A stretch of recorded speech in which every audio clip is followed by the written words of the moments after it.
I'm already interested in real estate. I signed up for my class already. And once I signed up for my real estate class, I stopped showing up to my college classes just because I was so busy. Yeah. And so I was like, what if I just became an agent? Because I seen the light already. I seen that there was something out there that wasn't being taught at school. And we were still on Zoom. I just couldn't unsee it anymore. I couldn't act as if there wasn't a whole nother world out there that people are experiencing and living in the entrepreneurship world and the real estate world. I started becoming aware and started recognizing the patterns that weren't serving me and how can I adopt new patterns. But it's also so part reflection and awareness as to what you already have going on. And then the second part, I guess, for mindset is more so about what you have to learn then and implement into your life to become the person that you need to become necessary to achieve the things that you want to achieve.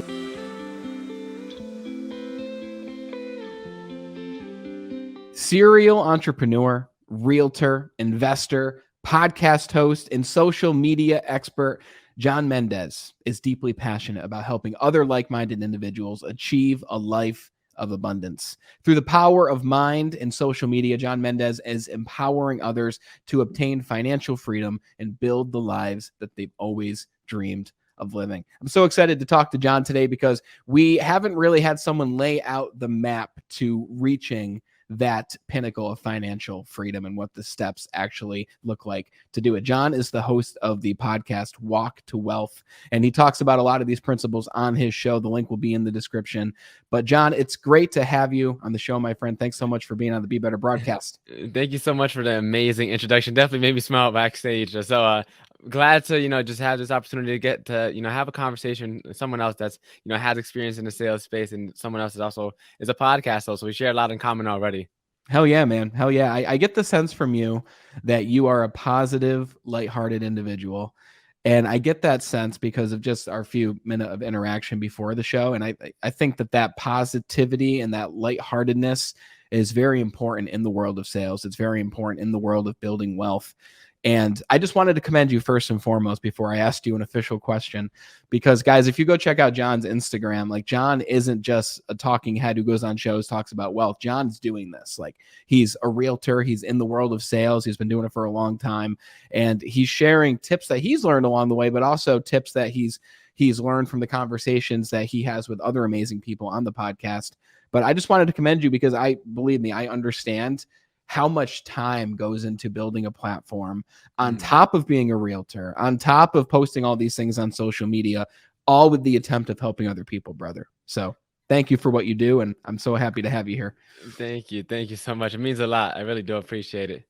So let's talk about sales and your history as a realtor and everything that you still do in that. Like, how did you get into sales? Was financial freedom something you were thinking about before? Like, what does your history look like in this world? Yeah, so I mean, I guess before I answer, so full transparency, I recently made like a complete shift. So like I'm still on the journey, right? It's not like, I come on and it's like I got it all put together. I'm still figuring it out. But for me, my first introduction into sales was retail sales. I was at K Jewelers and I had a lot of success there. And so it started off at something where I was still in school at the time when I started. It was my fourth semester of college, right before I decided to drop out and pursue real estate. I got a job at, and this is when no one was really still working. A lot of people were still on unemployment, so a lot of places were still hiring. And the mall where I live at was desperate for workers. I happened to find a spot at K Jeweler. I reached out to several spots on Indeed. K Jewelers, it was one of the only spots. I think it was like 10 maybe applications I sent out. K Jewelers was like one of two that got back to me. And so I had a phone call with the manager, and it's funny because the day that I was supposed to have the phone call interview, I had actually forgot. And so I'm on the way back I was in the gym with one of the guys a couple towns over. And so I was on the highway and I was like, "Hey bro, turn the music down." And I put on the most professional code switch voice I could ever put on. And I was on the highway answering the questions to my best of my ability. And she, I guess I built some rapport with her, connected well, and that was how I got into K Jewelers in the mall. And I was part-time there, but very quickly I was able to, pick up the skills of sales. I feel like sales is sales no matter, which industry you're kind of in. Yeah. And a lot of this stuff is transferable.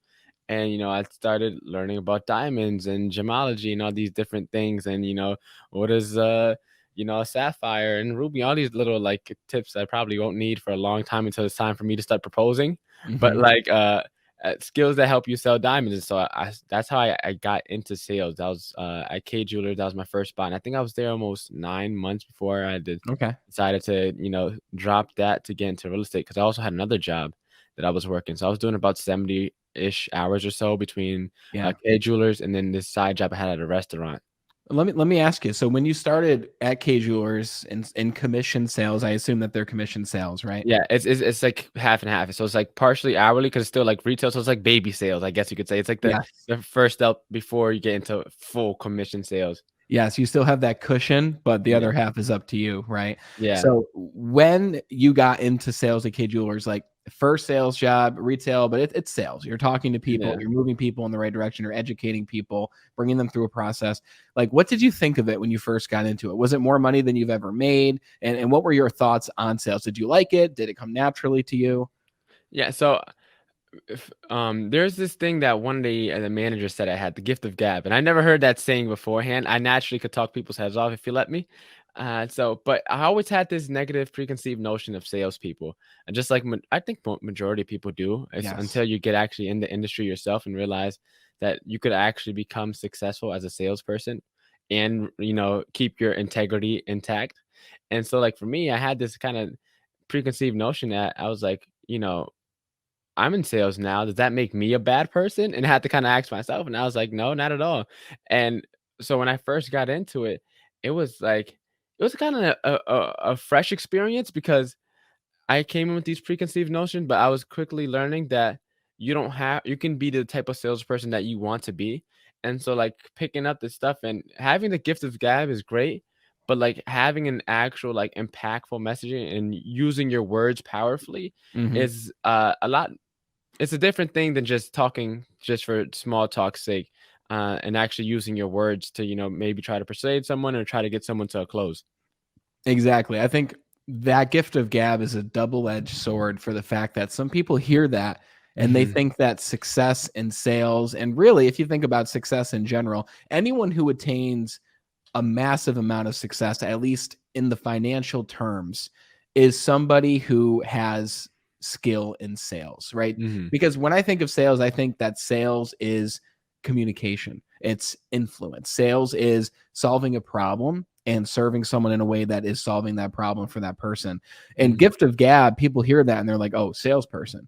But mm, I've heard a lot of people who can talk really well and a lot, and they sound good when they speak, who don't sell anything. And they yeah, wonder why they struggle because they're talking 80% and listening 20% when really they should be listening more than they're speaking. And when they're speaking, everything should be aimed towards you said this will help to solve the problem that I heard you mention when you said this, right? When people are looking for homes, you could show them every house in the neighborhood. You could talk about each one of them, probably have a good time while doing it. But mhm. it doesn't mean you're going to sell anything because you didn't show them that right home because you didn't listen to exactly what it is they were looking for. Yeah, exactly, and it's like, at first, I think the hardest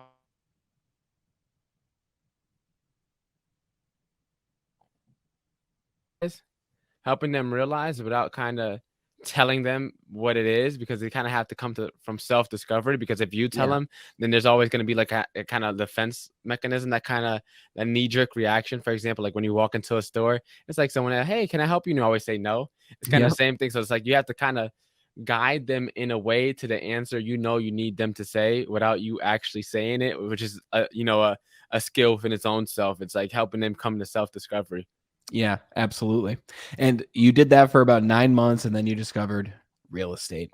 And without going like, into the weeds, what I heard you mention that I was fascinated by is you dropped out of school to pursue real estate. So Yeah. talk to me about that because again, we share a similar story in the fact that I dropped out of school to pursue sales full time as well, and everyone around me in my life thought I was nuts for doing it. But how did you make that decision, and how did you know it was the right move at the time? I think I had absolute clarity going into college of what I wanted, which was to network and learn how to live my own. And then the pandemic happened, which I didn't see in the plans prior to going into college. And so during the pandemic, it was my fall semester of my sophomore year, and I read Rich Dad Poor Dad. and that shifted my mindset. So I come from a very, very humble beginning, where there's not a lot of abundance, not a lot of, very much poverty ridden. And so it's like I realized a lot of my life and a lot of things that I was taught are similar to the Poor Dad and the Poor Rich Dad Poor Dad book. Yeah. And then I realized there's another way of viewing the world. And I got into this rabbit hole of personal finance and learning about investing and things like that. And real estate was the one that stuck with me. And so I spoke to an attorney. I tried to get into wholesaling. Now, Hmm. wholesaling is legal in my state. Make sure to check with yours to make sure that's good. But it was illegal in Connecticut, and the attorney told me otherwise because she was like the papers, the books, the way they word it makes it seem as if you can't do it. But as long as you're on off market, it's perfectly fine. Yeah. I was like, okay, I can't do that. I was getting into sales at K Jewelers, and so I was helping people, buy engagement rings, like $2,000-$3,000, and they were super happy. And it was like, I'm already interested in real estate. I signed up for my class already, and once I signed up for my real estate class, I stopped showing up to my college classes just because I was so busy. Yeah. And so, I was like, what if I just became an agent and, tried this out? So, close to a couple months in, maybe around like May, I was just like, I don't think I even showed up for finals. I'm just like, I'm not doing this anymore. I'm just gonna, you know, get into real estate, get into entrepreneurship, see where it takes me. Cause I seen the light already. I seen that there was something out there that wasn't being taught at school, and we were still on Zoom. I just couldn't unsee it anymore. I couldn't act as if there wasn't a whole nother world out there that people are experiencing and living in the entrepreneurship world, in the real estate world, that's not being taught at school. So I was like, let me just pull the plug and see where this takes me. I'm more than willing to bet on myself. My Yeah. grandparents, they were born and raised in Dominican Republic. Oh, My grandparents raised me. So like, okay. I don't know. I think for most immigrants could say like there's something about like the college degree that they attach to like the pinnacle of success for whatever reason. Don't know why. So Yeah. like they were all against it. My family members, they were all against it. I was gonna be I was a first gen college student. I was gonna be the first graduate in the family, the golden child, whatever. And I just kind of scrapped all that up, and I'm chasing this route. And I can proudly say that I'm never going back because I don't need to. And so as like Exactly. this journey that I'm on opens so many doors and opportunities. So that's kind of how I got into real estate. And that's kind of why I made the decision to drop out, is because I wasn't able to network and live on my own from Zoom classes. And then Yeah. I read Rich Dad Poor Dad, which, shifted my perspective enough for me to, go figure it out and learn more on my own. Did you have anyone in your life that supported the decision you were making to drop out of school and pursue real estate? Because, your family, they had the mindset, like you said, the immigrant mindset of a Yeah. degree equals success. And I understand why they think that. I understand why a lot of people think that, right? Because if you don't know what you want to do, then that can give you the sense of progress, is getting that piece of paper saying that you did something, along Yeah. with the connections you meet and the friends that you make. But did you have someone in your circle who was like, John, this is the right move that you're making right now? Yeah. I definitely think that my My girlfriend, I think she we're still, like, in the talking phase. I don't think she was my girlfriend at the time yet, but she was always my best friend. But she was probably, like, one of the only people, like, genuinely supported the idea and was actually like, she also left school, early. She has a different story than me, but she also left school early, so she understood the idea. She also knew, like, how driven I was, and even when I spoke to my admissions counselor, or it was some admission advisor, because you have to speak to someone before they actually let you drop out. And like the amount of confidence I had in that conversation when I laid out my plan, is normally they'll try to like reel you back in, Hmm. but like you could just tell by the tone of my voice and that I wasn't just dropping out for dropping out's sake. It Yeah. was because I had a mission that I was planning to be on, and school no longer served as a stepping stone to further me along in this journey. It was Yes. actually getting in the way. Opportunity cost got too high. So I was like, screw it. And I mean, for me, I knew I had my own back just because kind of like me growing up, I always knew as long as I have myself, I'm good. But it also really helped out that, as I said, my girlfriend was also there every step of the way, kind of like, kind of like supporting what I had going on and having that faith and trust in me that I got this and I'll make it work. I think that's so important, brother, because if you had no one who was in your corner, it would have been that much more difficult to make that decision. And the confidence that you had in your voice, I'm sure a piece of that confidence came from the support that you had from those who did say, John, this is the right move for you to make. because I remember it was very similar for me. I started making a lot of money in sales. I was in the wireless sales world, Mhm. and I was making, 60 grand and then 70 grand and then close to 90 grand. And I was going to school at the same time to be a lawyer. And I started asking myself, why am I in school to be a lawyer? Like, what was my motivation of becoming a lawyer? And the answer was I wanted to make 60 grand a year as a lawyer, and I wanted to wear a suit every day, and I wanted to be in that world. Like, it was kind of a silly goal because I didn't know what I wanted. But I was saying to myself, I've already reached this goal. Like, I'm already there. I surpassed this. So I went to my boss at the time, and I was like, what do I do? Like, I'm taking classes, but I'm making really good money here. And these classes are stopping me from doing even more and becoming even more skilled at this. And he's like, dude, drop out of school. And I was like, what? And he's like, just drop out of school. He's like, why are you still doing it? You've already reached your goal 1 year into here. Imagine 10 years here. And now it has been over 10 years with that company. And, several years ago, I launched the podcast to talk to other Mhm. like-minded people about personal development, but it would have been a very different life if I hadn't dropped out of school and I did go on that road, right? But there's many different roads to wealth, on Yeah. that journey to wealth, whatever wealth means to you, because it can mean something different to everyone. But coming from a place of financial wealth, the best decision was to stay with what I was doing, drop out, full focus into what I wanted to do. Because imagine if you were doing real estate, but you were still taking classes. Or I used to train new salespeople. A lot of new salespeople came into the job and they were still bartending on the weekends. And it's like, listen, I get why you want to do that. But if you are not placing all of your focus on this one thing, unless you are a superhuman, unless you are an Elon Musk or someone very similar, it's going to be very hard for you to build momentum if your focus is spread out in this direction and that direction and everywhere. Yeah, and I love that you mentioned that because Alex Hormozy has a quote like it's not about being extraordinary, it's about doing something for an extraordinary amount of time. Wow. And so it's like, what can you stick with? And that the part that you just mentioned about Elon Musk is that's who I thought I was, right? So like with real estate, I didn't find the success that I had in sales at the, at K Jewelers that I did in real estate. In real estate, I wasn't really successful at all whatsoever. And it's because I was doing that. I was teaching social media classes, like my first two classes had over 400 registrants each.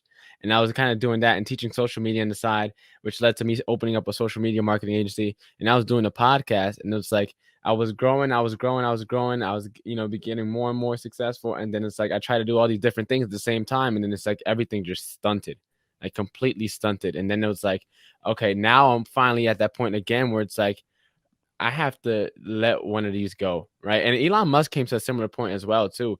Um, but he makes magic work. He was a point where I'm pretty sure Tesla, I think SpaceX was about to go bankrupt, and he had to choose Yeah. one or the other, and he only had a certain amount of money left, and he ended up splitting the money between both and somehow managed to make it work. Yeah. But like for me, I'm not Elon Musk, nor do I have that team, so I was like, man, I got to stop doing one of these things and pursue one. And so now it's like my sole focus right now is how do I grow the podcast? Because although I could make at least in the short term so much more money selling houses, Yeah. especially in my area, it was like that getting the clients wasn't the easy part. I mean, wasn't the hard part. The hard part was like I actually wanted to go drive out and show houses, and it's like it was, something about that in me. I just kept procrastinating because it's like I wasn't really feeling it, but I had already set these goals, and so it's like, you know, I already set these goals. I can't let myself down, and that actually wasn't serving me because it's okay to pivot.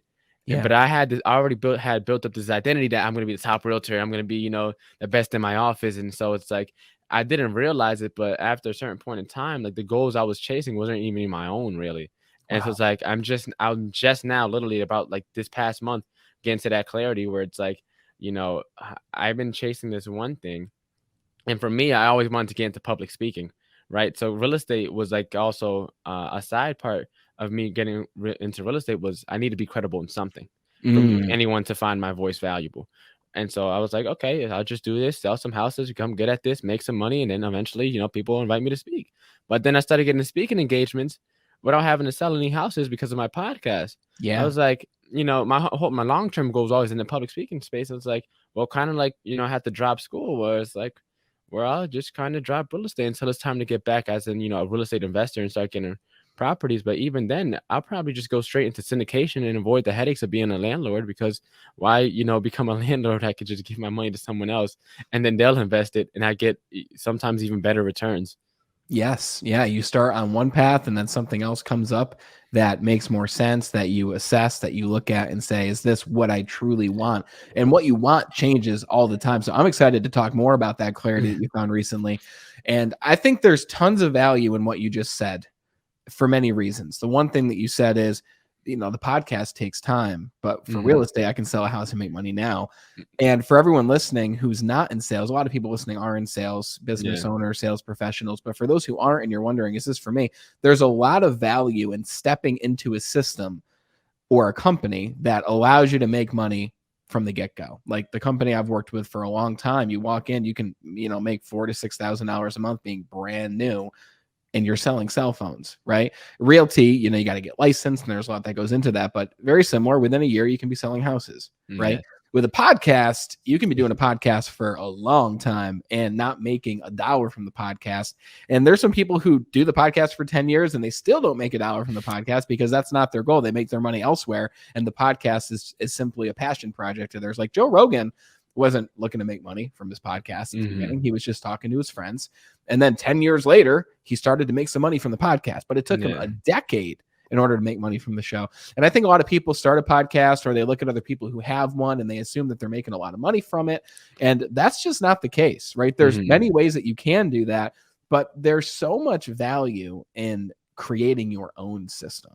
And that's what you're doing with Walk to Wealth. You've created a system, right? One that's not as established yet as Berkshire Hathaway or Howard Hanna or Keller Williams, but it's your own brand, right? You're building up your own brand. When you think of Tesla, a lot of people don't even think of the car at first. They just see Elon Musk's face because he built a brand, right? So with you, the first thing I'm curious of is when did you decide, because I think this is important for everyone, when did you decide to put yourself out there and start posting content and creating content and starting the podcast? Because there's a fear that comes along with that: scrutiny, criticism, trying something new, putting yourself out there for scrutiny and criticism. Like, when did you decide I need to start my own brand because this is going to be another stepping stone towards where I want to be?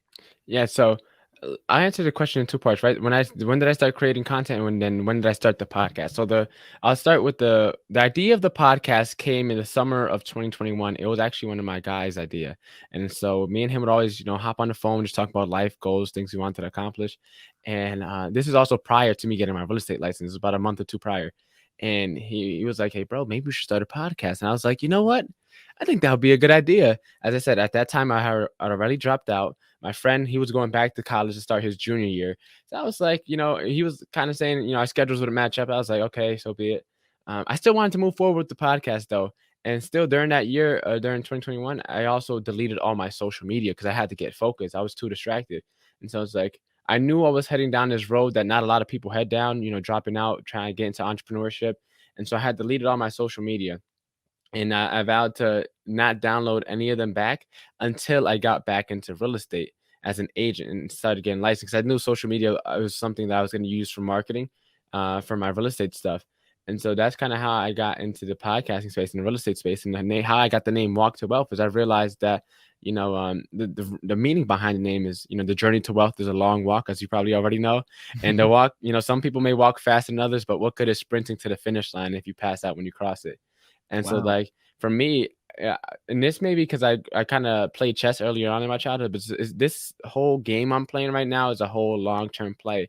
And with real estate, another reason why I was able to drop real estate, although I'm gonna do it like for friends and family, like loved ones, and it's because, let's say in my area, if I'm a top realtor, right, I'm selling about 30 houses. Let's say the average family size is about 5 people. In a good year, I'll probably make a couple 100,000, help 150 people. But with like a podcast or like in the public speaking space, it's like I could easily help, well, not easily, but I could help 150,000 people. So it's like, you know, that one to many is where I see myself really wanting to, play. That's the space that I really want to play in. And although I could have said in the short term, I'm going to be losing out on a lot, not pursuing this real estate and stuff like that. But it's like, I'm only 21. I have That's more, awesome. God willing, I have more than enough time left on this earth for me to enjoy whatever this world has to offer. So it's like, how can I do this now and start this thing up now where it's like my brand and something I really stand behind, and build that up into something that, Walk to Wealth isn't just a podcast. Like, my goal is in 5 years to turn that into like a movement that people can get behind, because the whole name, it just tells a story, right? And Yeah. how can I turn it from something that just not just a weekly episode? It's something that's, bigger than me. It's like a mission. It's like a, something on a grand scale. 100%. When I was 21, that's when I changed my life, brother. Mhm. So I think it's so cool that you're at that point right now and you've already started this movement now, because imagine where this is going to be when you're 31, when you're Yeah. 41. Like, it might have a different name, it might look completely different, and that's okay. Like, who knows what's going to be there? Like, you'll probably be hologramming into venues and people's homes and teaching and educating in that way. But it's just so cool to see where you are now, and I can only imagine where you'll be and the people that you'll help, like you just said, especially with Mhm. this world of social media the way it is now. And I think that everyone listening is an educator of some sort in some Mhm. different area, and we all want to help people, we all want to make a difference. And even if you don't want to teach something specifically, then well, ask yourself, where were you 5 years ago? What did you learn at that point in your life Mhm. that has helped to bring you where you are now? And what if you went on social media and you did a quick video, or you Mhm. recorded some audio, or you even just typed up a post of, 3 things I wish I knew 5 years ago that have helped me to get to where I am now? Like, Yeah. that could be the birth of something amazing that goes on to reach so many people, and also creates a legacy for yourself at the same time, and gives you a way to add a lot of value. Mm. So let's talk about Walk to Wealth. Okay. You've talked to a lot of brilliant people on the show. You've learned a lot through the time that you've been doing the show. So how long first has Walk to Wealth been out now? How long has it been So, going? including the trailer, which dropped a month before my first episode, it's been out for a year and 2 weeks, Cool. ish about. Congratulations on the first year, brother. That's Thank you, awesome. thank you. It's been a long journey. Heck yeah. Heck yeah.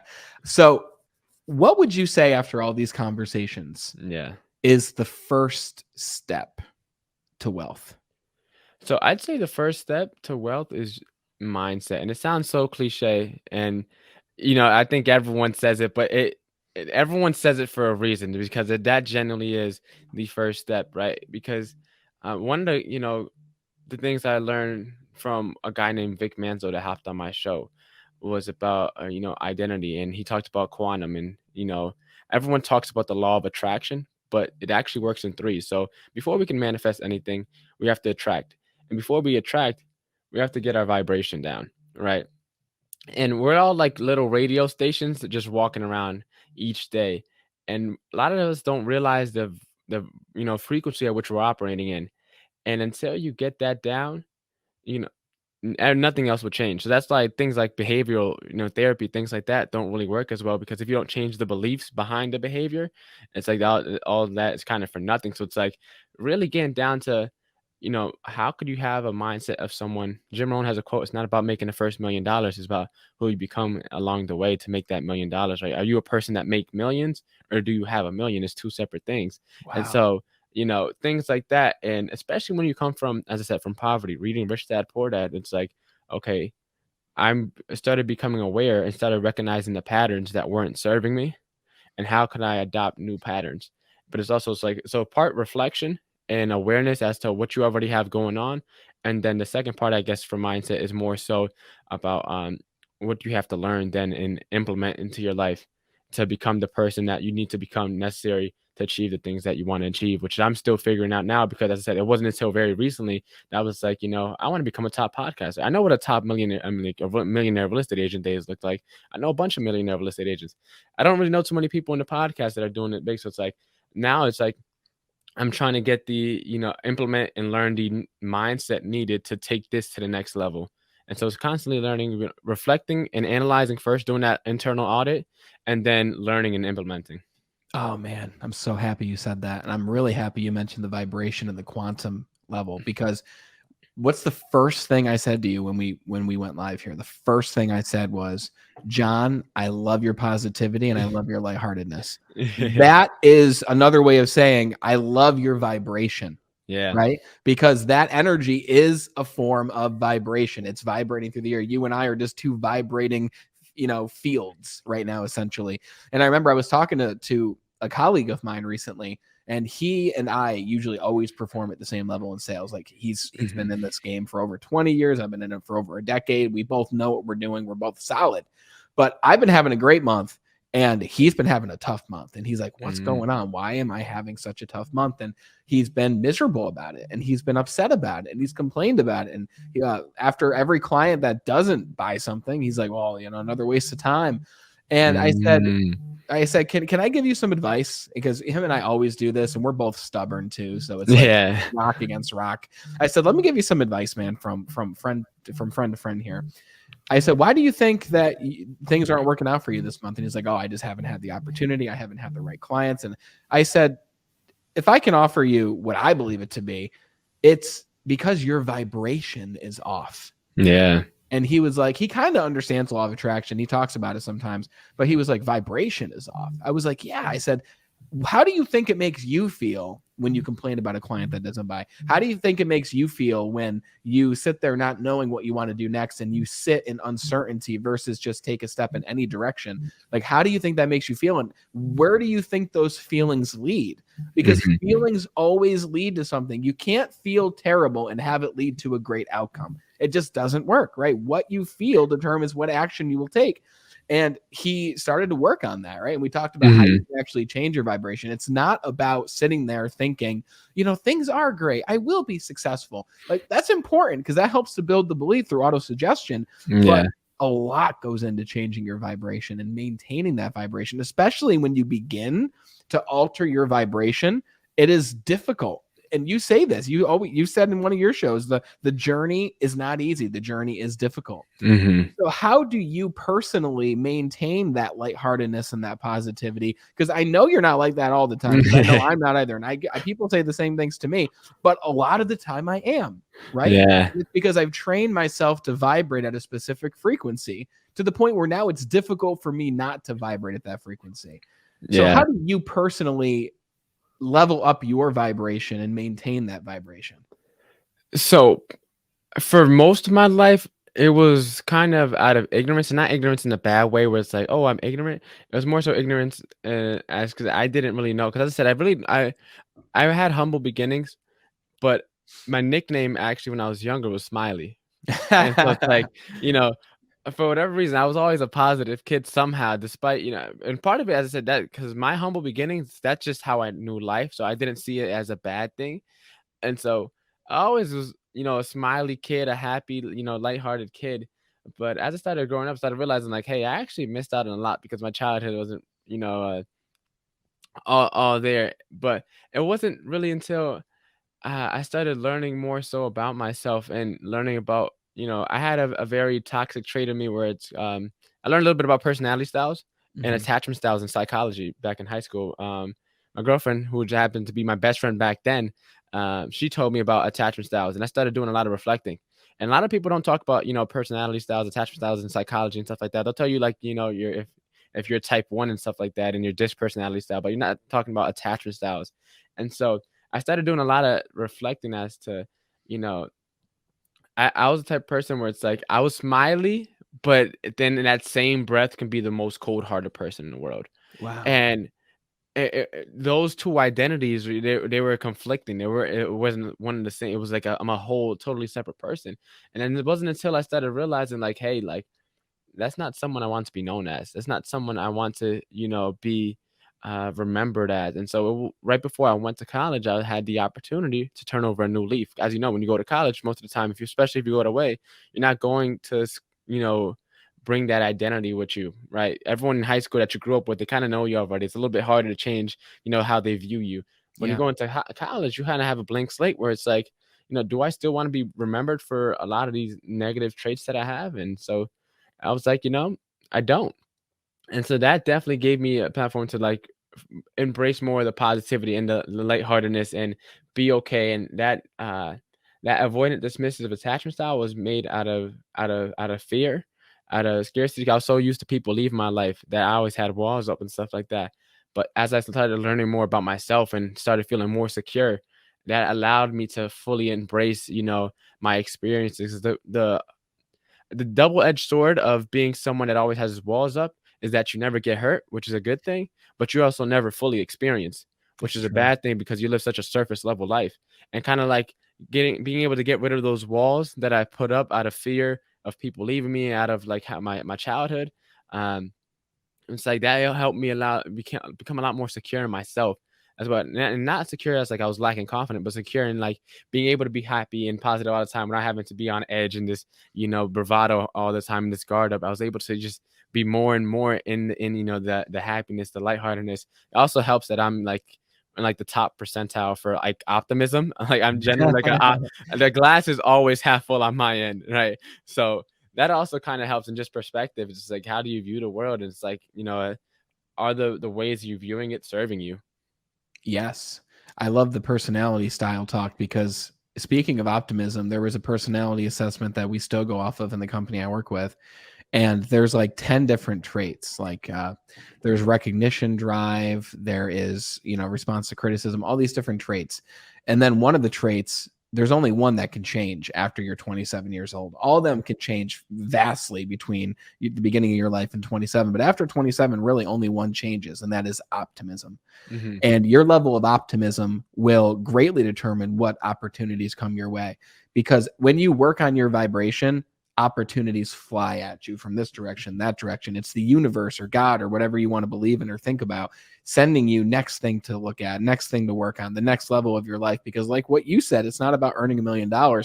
It's about becoming a person who earns millions. And then the millions flow to you because you've become that person of character. So, I find what helps me most in maintaining my vibration is really two things. One, moving my body, right? Hmm. And I listened to an episode of some podcast recently, but they said that their body has certain requirements. Hmm. Everyone's body has certain requirements. And if your body is not meeting the requirements that it needs, you're going to operate much lower than what your peak is in terms of performance. So, one, that has to be something that you work on all the time. And I can tell just by looking at you that it's the same thing in your life and that's important for you. Yeah. And the second thing is working towards something is another way to keep your vibration high. If I didn't have the show, if I didn't have my social medias, if I didn't have my platform, my Be Better Academy, and I didn't always have something that I was working towards, then when I'm not working towards something is when I get depressed, is when I get sad, is when I start to let myself go. Because if you're not working towards something, then you're just wandering, right? Yeah. Going in this direction, you're going in that direction. You're not quite sure what you want. And then again, like we've said several times, now you're sitting in that seat of uncertainty, not moving in any direction. Rather than wait for that perfect opportunity, do what you did, John. Yeah. Work at K's while going to school, and then figure out, hey, I'd rather do realty. And then you leave the school behind, and then you figure out, wow, this podcast has brought towards this opportunity and this opportunity, and then you start to focus on that, right? You look at opportunities as they come, and if you're operating at a high vibration, you're much able to make a decision that is best for you in that moment. Yeah, and to add on to that point, right? When I had all these things coming and I was spreading my blessings across all these different things, which is why also was my growth stunted, right? Now that, my podcast is the only thing that I want to focus on, all the opportunities that I was getting spread out across all these other things, with real estate, with social media, with podcasting, is now only coming through from the podcast side of things. So it's like kind of like with water. And if you throw a bucket of water at me, it might not hurt. But if you got like a jet propelled stream, it might cut me down the middle, right? So it's like, having that clarity and that vibrational energy. And you also mentioned Russell Brunson. He talks about um, that God kind of gives us these ideas, and if we act on them, it's not about whether or not we succeed in them. Is that, are we a good steward of the opportunities and the ideas that come our way? Because a lot of people, they're saying like the most millionaires are in the cemetery, right? Because most of the time these people have these millionaire ideas, these $1 million ideas, and they never act on them. So Yeah. even if you can act on these small ideas, not all of them are meant to find success. It's just meant to, are you going to take action on this thing that's tugging at your heart? And as you start taking action on some of these things, of course you're going to fail, but it's like, it's more so about the act of taking action, because then I was like, okay, I gave him that opportunity. He acted on it. All right, let me see what he does with this one. Let me see Yeah. what he does with this opportunity. And it'll just more and more opportunities, and it'll start getting bigger and bigger. And as you continue to act on them, you're just like, okay, he's a good steward of the ideas I put into him. I'll give him a bigger and better idea. I'll give him the one. And that's pretty That's much all right. we need. We're only like one or two, those ideas away from, getting to where we want to get to in life. That's right, brother. That's right. Let me ask you a difficult question. Okay. And I know it's difficult because if I was asked this, I don't really know what I would say. I'm curious as to what would come off the top of my head, but I'm curious as to what you say. Out of all the episodes that you've done, Yeah. all the people that you've spoken to on Walk to Wealth, again, guys, links are in the description to check out John's podcast. You have spoken to one person at one point who said something that made you think in a different way, Yeah. right? What moment from your podcast would you say had the most impact on the way that you think, at least at this stage in your life? What changed the paradigm in which you think about the road to wealth and the road to success? So the most recent one that comes to mind, this is the one that helped me really gain clarity as to figure out that is this the road that I want to head down? Is I was on a phone call with this guy who has he's a closer for a podcast coaching program that I was planning on investing in. Cool. And I was talking to him, and he was saying that, John, you're expecting full-time efforts. Full-time results with part-time efforts. And that's what as I said, I've been dropping weekly episodes, and my growth was kind of stunted because I wasn't doing everything I needed to do. And for the most part in life, especially in the entrepreneur world, we're always starting up a side hustle. It's this is a side business or a side gig or another side stream of income. It's like you're always, and if you treat it as something, that's on the side, there's people that are putting their all, their blood, sweat, and tears and everything they got into that thing that you're just treating as a side business, right? That's like trying to have a successful marriage with someone who's just like a side partner, right? It doesn't make any sense. And I was at that point, I realized like, I really got to double down on this. I got to lock in, like laser focus. If it's not about this, then, I don't care about whatever opportunity it is. Like I had a friend who, he was my age. He was actually a year younger, and he just recently got his life insurance license. He was like, "Yo, John, I think you would be great at it." It's like, yeah, I can't. Yeah. I'm too focused. I spent this whole past 2022 trying to do all these different endeavors at the same time and not finding success in any of them. 2021 was like financially a great year for me, and then I got into 2022, and it's like, well, that all went down the drain, right? Because I Yeah. was trying to do all these different things and nothing was growing at all. It's like I spent so much time distracted trying to do all these different things and running around my like a chicken with his head cut off, right? Now it's like entering into 2023, there's going to be so much more intentionality and focus behind everything that I do, and so much more purpose behind everything I do. And it's like, I got some things in store that I'm planning. Don't know how I'm figuring it out, but it's just like the ideas come. Like I have an idea for a virtual summit. I Cool. sent an email out, got all the speakers confirmed for that. You never hosted one before. I was just like, as I said, you act on an idea, and if you treat that idea well, you act on it, more ideas will come to you. It doesn't matter about finding success or not. It just do you act on ideas when they come? And so I got that idea that same day. I was like, okay, I'm sending out emails. Who can I reach out to that'll probably speak on this? And Mhm. just going after it. But it's like there's so much more intentionality. And that wasn't from an actual episode. But if I had to think of an episode, I already name dropped him, Vic Manzo. Just his episode in general, like really just like the way, as I said, because everyone talks about law of attraction and manifestation, and they give you the cliche like affirmation and stuff or whatever, but like he broke it down like to a depth that I haven't really seen much people break it down to, and I Yeah. tend to see myself quoting him often now, and I'm also reading his book. It's called Decoding the Matrix right now, Cool. um, and so he was talking about this one thing where it's like with forks, tuning forks. If you hit one fork and it starts vibrating, even if you don't hit another one, and you put them like in the same room together, the other one will start vibrating at the same frequency that the other tuning fork that you actually hit does. And Yeah. it's like that talks about like that's how it's like this collective consciousness that we have as a society, right? And it's meant to keep people baseline.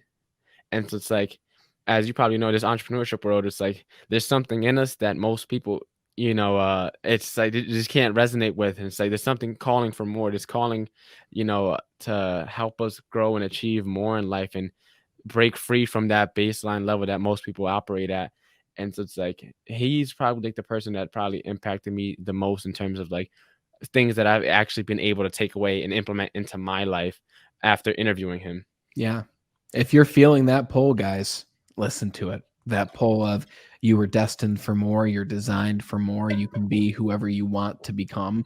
Listen to that pull and take the first step in the next direction. Tony Robbins says, never leave the scene of a decision without taking action, right? Mm. Because then it's like what you said, you have a great idea and you're like, that's a good idea. Maybe it was in the shower, maybe it was in the car ride. You didn't write it down, you never get to it. And then 5 years Yeah. later, you think back and you said, oh, I remember I had that idea. Well, imagine what that could have become. Or even worse, you see someone actually achieve and put into action the idea that you once conceived yourself, and you say, wow, that was my idea. But yeah, it was. But again, ideas aren't novel, ideas aren't unique. We all have ideas. It's about who takes that idea and takes action on the idea. And I love that quote that you said, man. And it's got to be retouched on, where you were on the phone call with the person from that program who said, you are expecting full-time results from part-time effort. Mm-hmm. Think about what area of your life, guys, that you might be experiencing that same exact thing. Maybe it's with your personal finances, right? If you look at your finances or your bank account twice a month and you're only looking at it because you're hoping you have enough money in there, then you are currently very, very part-time in your finances. But what if you had a keen eye on them every single day? What if you said, how can I add more to this account? What if you said, how can I lower the debts in the other accounts? And you create a game plan and you go to work on that plan. Now you're full-time effort. What if you are currently going to the gym 3 times a month and you go because you tell yourself you need to go? So you go out of guilt, you go out of shame. You are currently part-time into fitness. What if you were full-time into fitness and you made it a routine? Really, all of these things can be a part of your life. You just have to build them into your life. But none of that will happen if you don't become the person vibrationally that does those things, if you don't begin to foster those beliefs.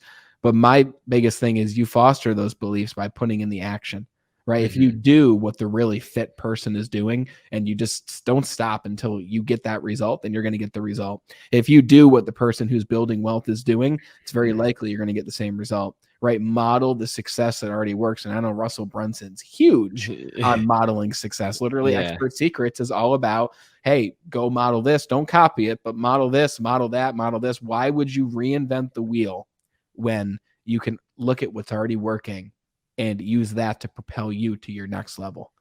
I think I have a good nugget that kind of adds on to this, right? Because we get that beliefs you said from taking action. And so if you look into the roots of these words, right? The word confidence, what does it mean?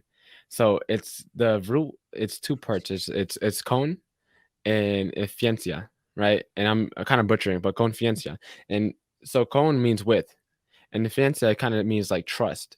So Wow. with trust is kind of like what confidence really means. So do you have the trust in yourself, right, to take action? And as you take more action, you start gaining more trust. And as you hold yourself to your words, for example, let's say I'm going to go to the gym one time this week, right?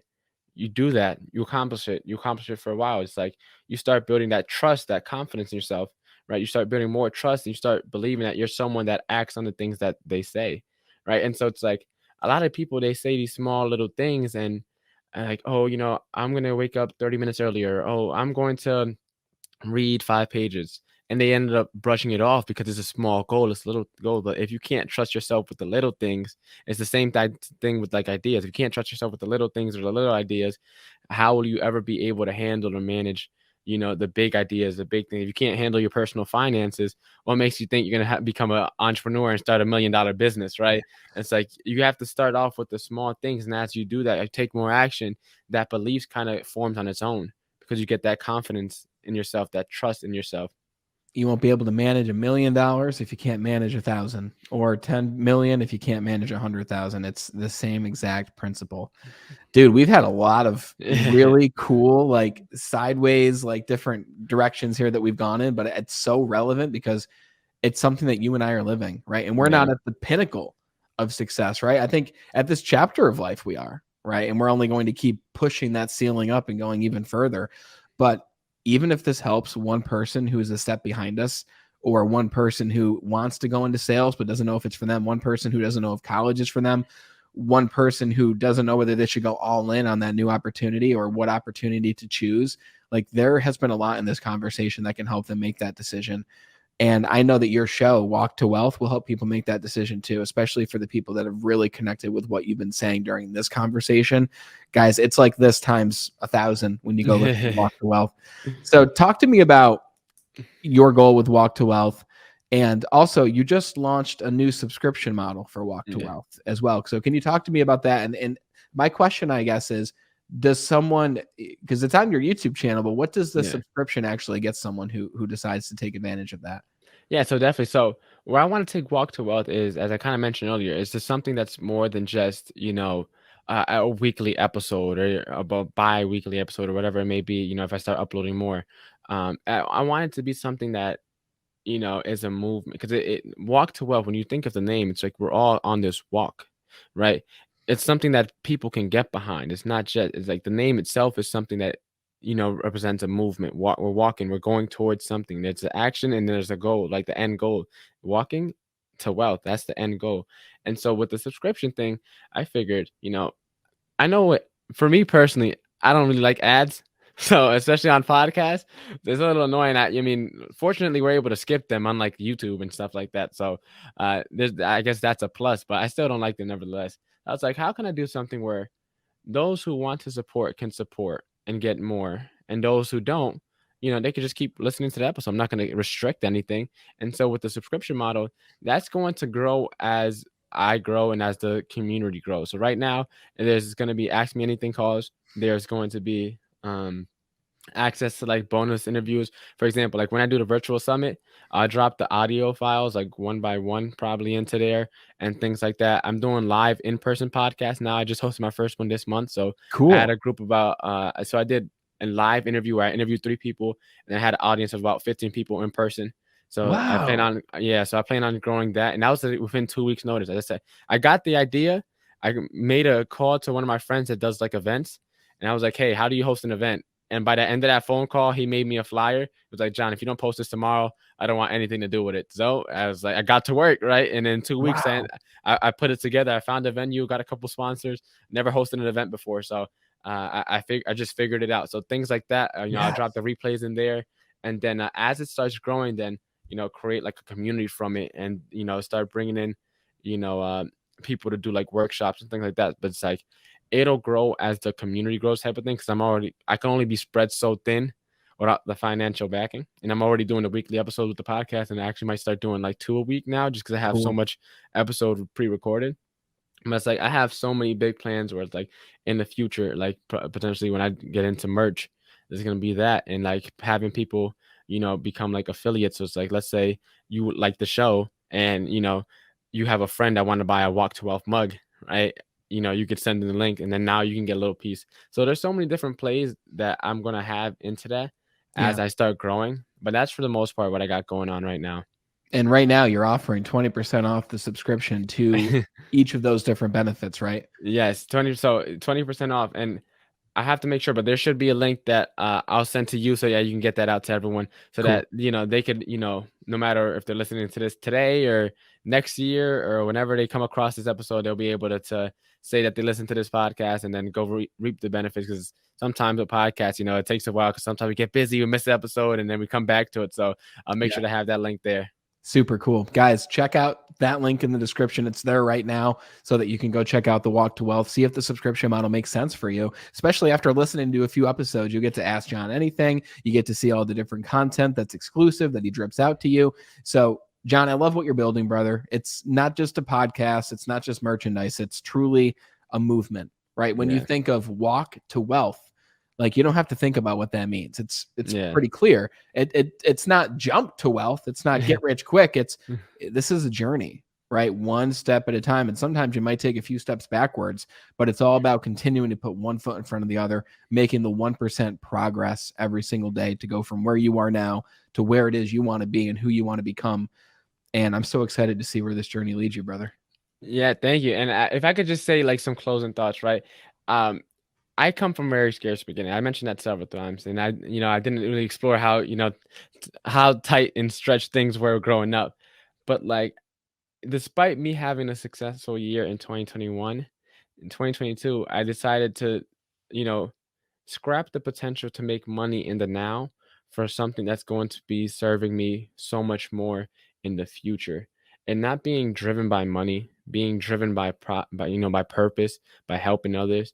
Well, Zig Ziglar has a quote. It's like, you help enough people get what they want, eventually you'll get what you want. So don't act out of scarcity. Even, and I'm not just saying for the subscription, because it's only $7. So I mean, I don't think it'll stretch anyone's pockets too tight. But I'm just talking about in life in general. A lot of time we make decisions based off, but I gotta pay this bill, and I gotta stay at this job, and it's guaranteed, or whatever it may be. And it's like, you know, you could burn the ship's retreat, and you'll be okay. You'll work out. You won't drown, right? You'll just be pushed a little bit more than you would like, and it'll get real uncomfortable. And you'll have to make ends meet somehow, some way. Maybe it's picking up a little side job, but it's like, if you got this idea, this calling, um, pick up the phone, and when you pick up the phone, don't place the phone back down and act as if you never heard it, because you got to pay some bills. Or it's like, oh no, I know that's a great idea, but it's like, pick the phone up and see where it takes you, and you'll be surprised. Bro, that is fantastic advice. And thank you for that. Seriously, like, that helped provide me with some clarity as well. And it's been such a great conversation on the show today, John. I'm really happy that we made this happen. It's a pleasure to meet you, and I'm looking forward to seeing where this journey continues to take you. Thanks again for the opportunity. I love what you got going on. I love, everything that you got going to be better. Just the name itself is something like Walk 12 is straightforward. It's just like, be better. Like, how can we become better? And so I love what you got going on. And thanks again for the opportunity. I really enjoyed this conversation. Thank you, brother. The pleasure is mine. I'll talk to you soon. No matter who you are, no matter where you are on your journey to wealth, this conversation, I hope, was for you, because we talked about everything from John's background getting into sales, his decision to drop out of school to pursue sales and real estate full time, his yearning to reach other people and help add value to other people's lives on his journey, which is now leading him in other directions and new opportunities. And if anything, this conversation was a lesson to me that opportunities will throw themselves at you. But like what John said at the end of the conversation there in his very brilliant last words of advice, don't just take the short-term opportunity that you believe will bring you the skip to wealth. Look at the things that will grow over time. Look at the things that will build. There is no get rich quick. There is no become the character you want to become overnight. There's none of that. It takes time. It takes work. And John's podcast, Walk to Wealth, will help you to do that. Just like I hope the Be Better broadcast has already helped you to do that as well. Links are in the description to go check out John's podcast, to go follow his social media accounts. And if you liked what you saw here, you're going to love all of that as well. Thank you guys so much for watching and listening. If you took away any value from this conversation, please share this show with just one other person who could use it the most. We've grown the way that we have over the past few years because you are the best part of the Be Better team. Thanks so much for watching and listening. And until we talk again next time, continue to be better.